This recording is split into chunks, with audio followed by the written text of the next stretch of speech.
पुरुषोत्तमम्। वन्दे पुरुषोत्तमम्। आज हम परम ब्रह्म श्री श्री ठाकुर अनुकूल चंद्र आश्रम में कैसे लोगों को प्यार करते थे, कैसे डांटते थे, कैसे काम करवाते थे और अपने हाथों से कैसे इंसान जैसे बनाते थे, इसके बारे में आलोचना रखेंगे। आज की ये आलोचना प्रसंग तृतीय खंड के क्रियादंश। परम ब्रह्म श्री श्री ठाकुर कुछ काम की वजह से वहाँ आश्रम के घर में हरिपद्दा को थोड़ा डांटते हैं। फिर उसके बाद स्नेहसिक्त कंठ में बोलते हैं हरिपद। फिर ये बुला के थोड़ी देर तक हरिपद की ओर देखते रहते हैं, जैसे मुखमंडल से ममता और करुणा की धारा बह रहा है। स्नेहल कंठ में बोलते हैं, मेरे बातों से तेरा मन फन खराब तो नहीं हुआ है? मैं क्यों बोलता हूँ वो तो समझता है ना। हरिपद्दा बोलते हैं, आपकी बातों से किसी भी दिन मेरा मन खराब नहीं होता। जो मन खराब होता है अपनी त्रुटि, अपनी चलन की त्रुटि की वजह से। दया परवश होके आप बीच बीच में हमारी सारे दोष त्रुटि को दिखा देते हैं, और इसको ही तो मैं अपनी परम सौभाग्य सोचता हूँ। श्री ठाकुर बोलते हैं, तुम लोग सब अगर अपने दोष त्रुटि खुद ही पकड़ सकते हो वही सबसे अच्छा है। पुनश्च मैं या दूसरा को ही वो अगर पकड़ा देता है तो क्षुब्ध ना होगे। अगर उससे खुद को उपकृत माने करते हो या प्रसन्न चित्त में आत्म संशोधन में लगे जाते हो तो ये समझना होगा तुम मंगल के राह पे चल रहे हो। कोई नाम ध्यान करता है या नहीं करता है, उसका सबसे बड़ा प्रमाण है वो आत्मविश्लेषण करता है कि नहीं। अकृतज्ञता के लिए अपना दोष को, अपने को दोष ना देके, दूसरों को ना दोष ना देके अपने को दायी करता है कि नहीं। और ये अभ्यास ऐसा है, इससे देखते देखते सोना फलता है।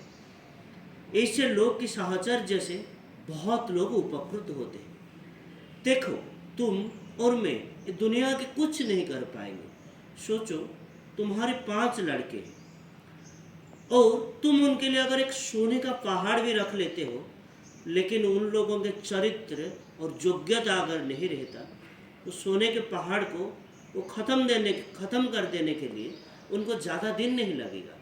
लेकिन उनके अंदर अगर चरित्र और कर्म दक्षता के स्मरण कराते गए, स्फुरन कराते गए, देखोगे महाप्रलय में भी वो लोग नष्ट नहीं होंगे, वो लोग टिके रहेंगे।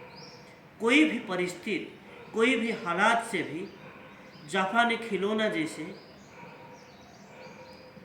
मोड़ मरोड़ के स्वस्थान को चले आके फिर से खड़े हो सकेंगे। ये आशा, ये भरोसा की बात ये है कि हर किसी के अंदर थोड़ा बहुत ये श्रद्धा भाव है।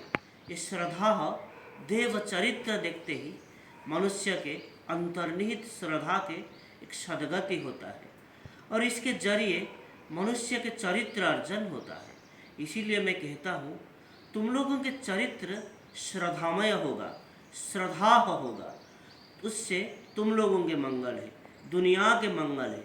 इसके अलावा और सारे चीज़ें फंका है। बचपन से मेरा वही एक ही धंधा है, वही एक ही आदत है, मनुष्य की चाहत। ऐसे कि एक साम्राज्य के विनिमय से मैं एक इंसान को त्याग करने के लिए प्रस्तुत नहीं हूँ।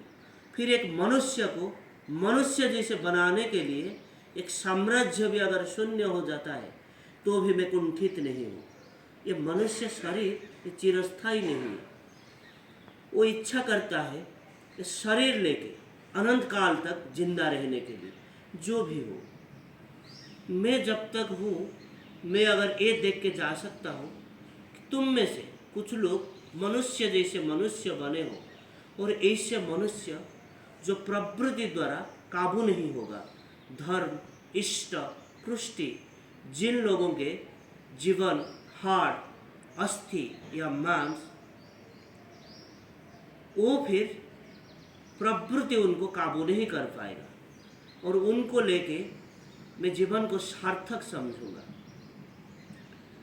तब ये लोग दुनिया के पुनर्विन्यास भी कर सकते हैं। मैं जो दे के चला गया वो मेरुदंड अगर ठीक रहता है तो फिर वो नित्य नूतन विशृंखला सृष्टि होने का संभावना कम रहता है। जैसे मैंने सुना हो, शंकराचार्य से लेके सब बोलते थे कि संसार असार होता है, मायामय होता है, नारी नरक का द्वार होता है, इत्यादि इत्यादि कितने बातें बोल के गए। उसके द्वारा कोई अच्छा नहीं होगा।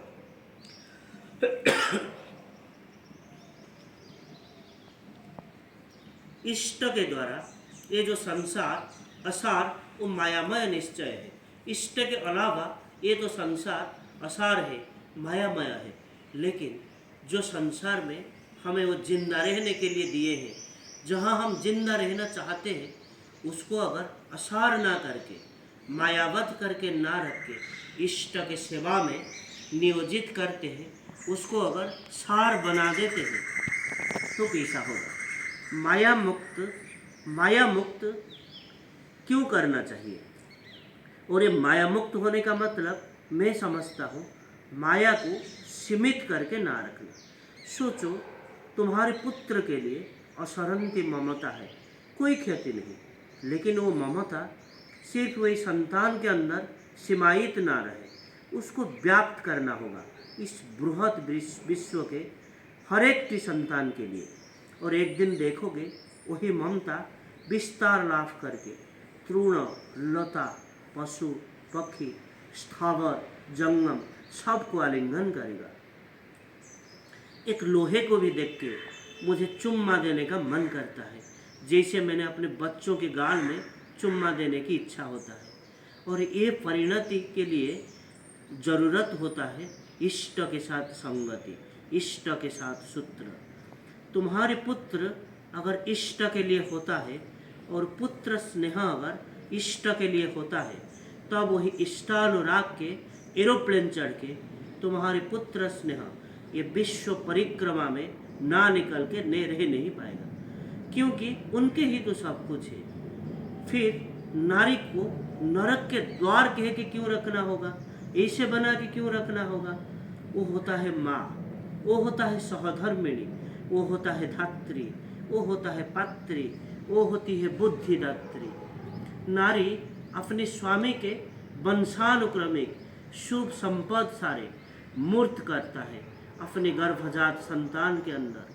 वो देवी है, वो मूर्तिमती कल्याणी हो, वो नरक के द्वार होने क्यों जाएगा? तो फिर उसकी सार्थकता क्या है?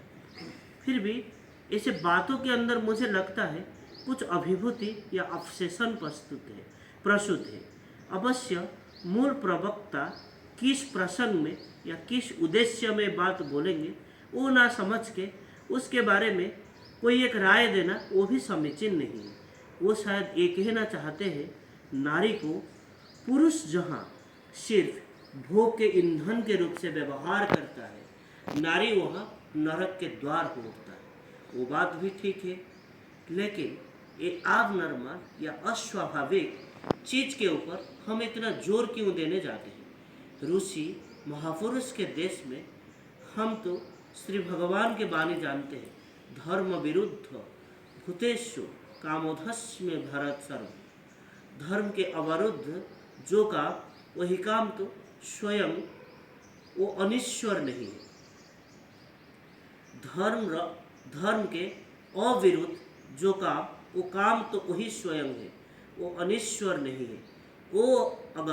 वो हम काम और कामिनी को ऐसे नियंत्रित और परिशुद्ध करके रखते हैं, तो फिर हमारे घर में फिर एक बार बाल गोपाल वो चलते फिरते रहेंगे। जैसे कह रहा हूँ, वैसे अगर विवाह, वैसे अगर दाम्पत्य जीवन उसको नियंत्रित कर सकते हो इस समाज में, देखोगे कितने या कैसे माल सब आमदनी होंगे।